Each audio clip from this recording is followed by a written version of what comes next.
Hablar de músculo esquelético cada vez se va volviendo más importante y más interesante por sus múltiples implicaciones en la salud del ser humano y en su supervivencia a más largo plazo. Mi nombre es María Victoria Morales y soy médica especialista en medicina física y rehabilitación. Y hoy te vengo a hablar de la sarcopenia. Vamos. El término de sarcopenia hace relación a la disminución de la fuerza muscular después de la cuarta década de la vida. Aquí entran a colación otros términos que no son tan usados, como es el de la dinapenia, que hace relación a la disminución de la fuerza muscular, y a la miopenia, que hace relación a la disminución de la masa muscular en pacientes jóvenes que presentan enfermedades crónicas tales como la diabetes mellitus, síndromes metabólicos, fallas renales, etc. Recuerda suscribirte y darle clic a la campanita para que te lleguen las notificaciones de cada que subimos contenido de tu interés. La sarcopenia se presenta principalmente en adultos mayores de 70 años.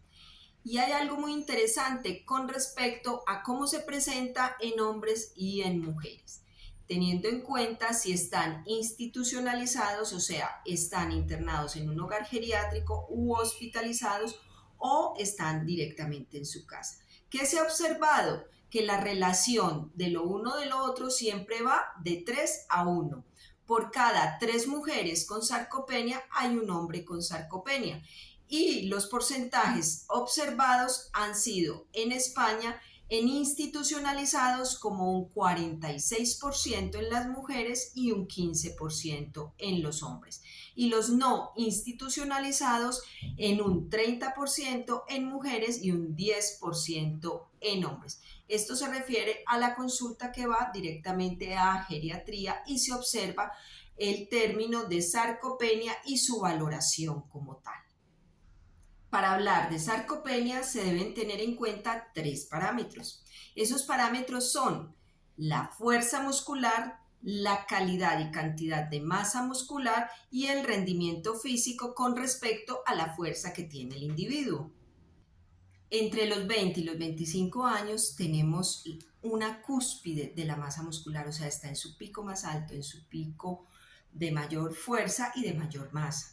A partir de ahí empieza un leve descenso que se va acelerando después de los 40 años, observándose en algunos estudios una pérdida del 8% de la masa muscular en 10 años.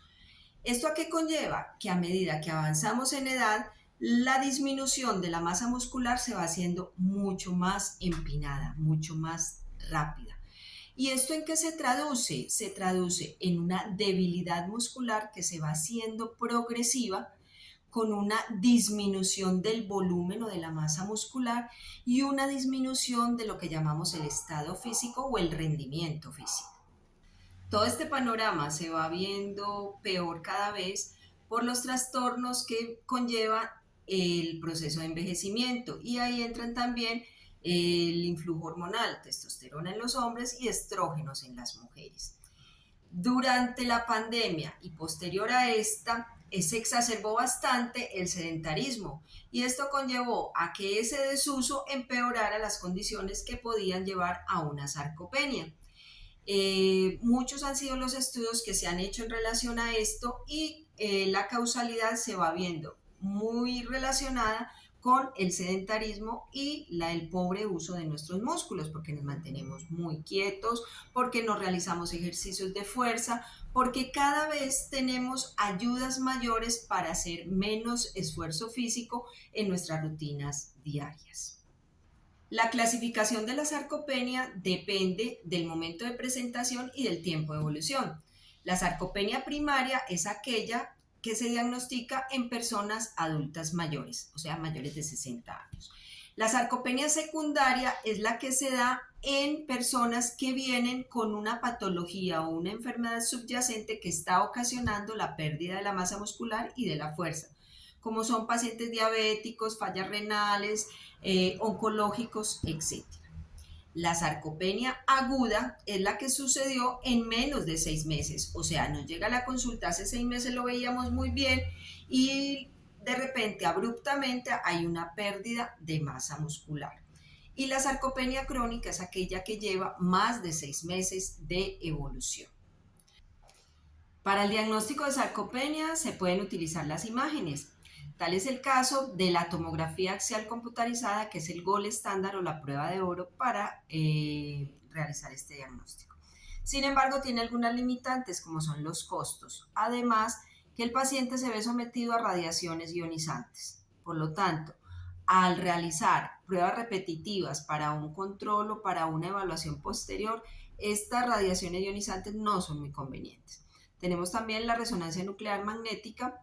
El costo es un poco alto, también esa es una limitante. La densitometría por emisión de fotones es útil, es bastante usada también. Tiene una ventaja que se puede medir las diferentes densidades corporales, como son la densidad ósea, la densidad de la masa muscular o masa magra y la densidad de la grasa. Sin embargo, en la práctica clínica tenemos otras herramientas que pueden ser muy útiles al momento de evaluar la sarcopenia, de evaluar si un paciente tiene o no, o de hacerle un seguimiento.